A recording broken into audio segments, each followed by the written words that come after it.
सुनबाई, आज माझे पाय खूप दुखत आहेत. भाजी तर मी बनवली आहे, चपाती तू बनव. वनिता आपल्या सुनेसमोर थकलेल्या आवाजात मध्ये बोलत होती. तिला मनातून असे वाटत होते की सुनबाई ह्या गोष्टींसाठी अजिबात तयार होणार नाही. तिच्या म्हणण्यानुसार तिची सून प्रतीक्षा लगेच उलट उत्तर देत म्हणाली, अहो तुम्हाला दिसत नाही का, मी आत्ताच मेकअप केला आहे आणि एसीची हवा घेता आता कुठे बसली आहे.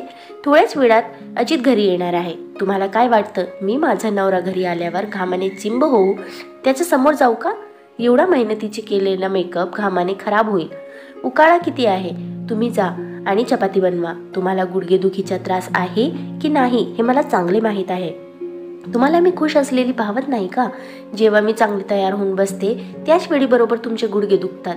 सुनबाईचे बोलणे ऐकून वनिता गपचूप स्वयंपाक घरात जाऊन चपाती करू लागली.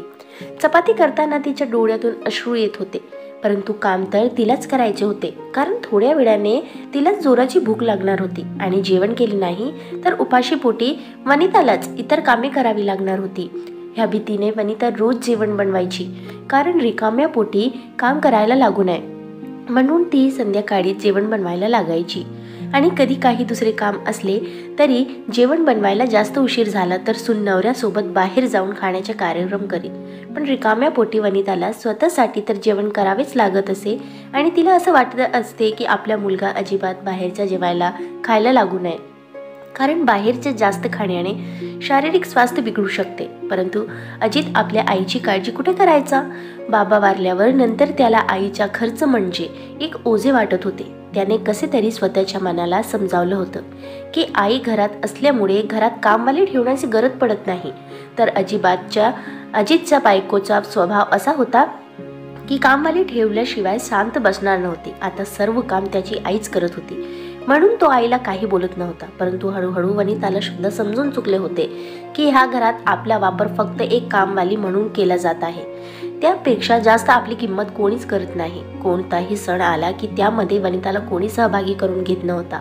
अजित आणि प्रतीक्षा दोघेच त्या सणाचा आनंद लुटत असतं आणि वनिता मात्र एक कोपऱ्यात पडलेली असायची. कुठे फिरायला जायचे असले तरी दोघं नवरा बायको निघून जायचे. घरात वनिता एकटीच असायची. घराविषयी काही निर्णय घ्यायचे असतील तर ते दोघेच घेत असतं.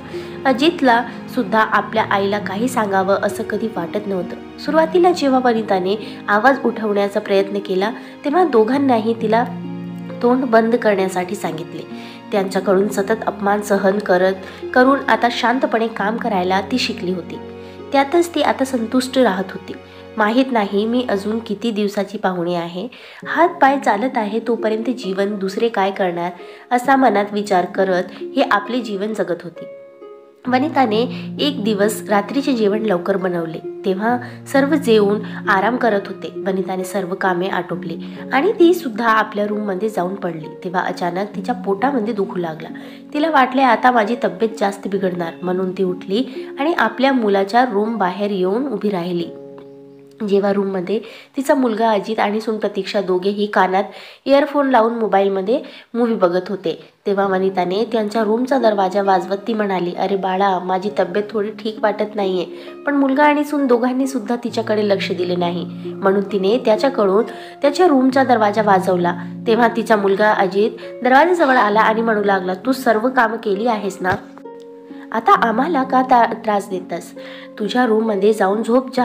आम्ही दोघे नवरा बायको जेव्हा एकत्र असतो बरोबर तेव्हाच तू मुद्दाम येतेस आम्हाला डिस्टर्ब करायला. तेव्हा वनिता नम्रपणे आपल्या मुलाला सांगते, बाळा, आज माझ्या पोटात खूप दुखत आहे, काही औषध असेल तर दे ना.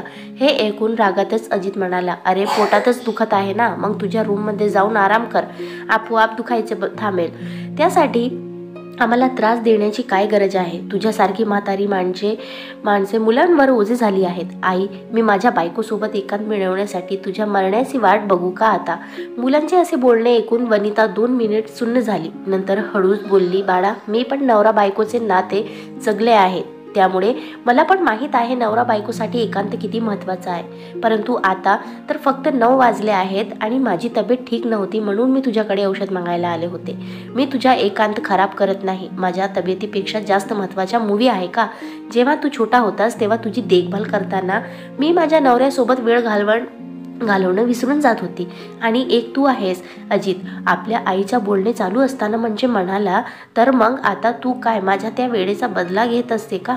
अगं तेव्हा मी छोटा होतो. तुम्ही लोकांनी मला जन्म दिलात तर माझी काळजी घेणं तुमचं कर्तव्य होतं.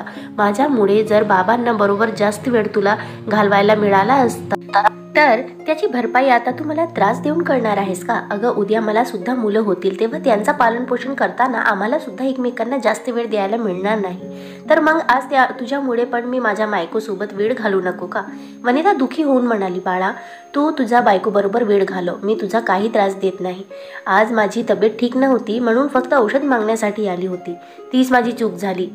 जा तू मला औषधसुद्धा देऊ नकोस. बायकोबरोबर मूवी बघ आणि तुझी लाईफ एन्जॉय कर. तेव्हा आतून प्रतीक्षा बोलते, हा आई आम्ही आमचे जीवन आमच्या पद्धतीने एन्जॉय करू. तुम्ही फक्त तुमच्या रूममध्ये पडून राहा.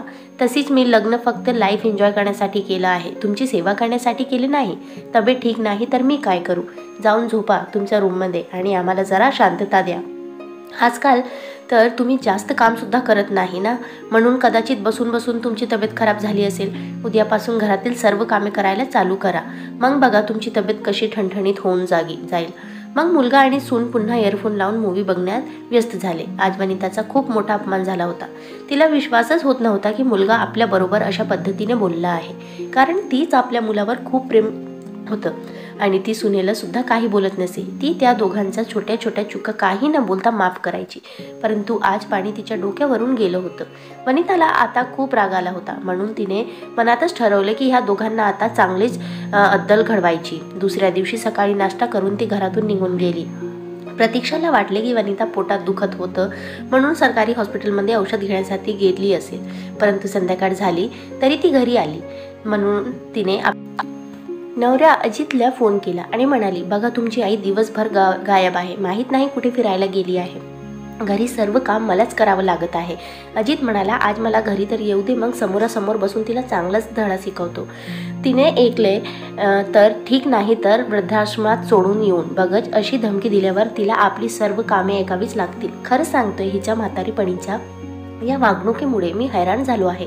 प्रतीक्षा सुद्धा आपल्या नवऱ्याचा मिळवायचा लागले. संध्याकाळ अजित आल्यानंतर दोघे आईची वाट बघत होते. परंतु जेव्हा आई दिवसभर गायब होऊन संध्याकाळी घरी आली तेव्हा मुलगा आणि सुनेला धक्काच बसला. कारण आज आईने मुलगा आणि सुनेला धडा शिकवण्यासाठी एक कठोर पाऊल उचललं होतं. आई बरोबर वकिलांना पाहून मुलगा आणि सून शांतच झाले. वनिताने वकिलांना इशारा करताच वकिलांनी दोघांनी कोर्टाची नोटीस देत म्हणाले, तुम्ही दोघेही शक्य होईल तेवढ्या लवकरात लवकर हे घर खाली करा. तुमची आई तुम्हाला सोबत ठेवण्यास तयार नाही. हे ऐकून अजित रागातच म्हणाला, आई हे काय करत आहेस तू? मी तर तुझ्या एकुलता एक मुलगा आहे. ह्या घरावर माझा अधिकार आहेस. तू असे ह्या घरातून मला बाहेर काढू शकत नाहीस. वनिता त्याच्या एक जोरात कानशिलात मारत म्हणाली, तर जर तुला माझी काळजी नाही तर मी ह्या घरात तुला ठेवून काय करू? अरे माझी थोडी तब्येत ठीक नव्हती म्हणून मी तुझ्या रूम जवळ येऊन तुला आवाज दिला. तेव्हा तर तुला मिरची लागली होती ना.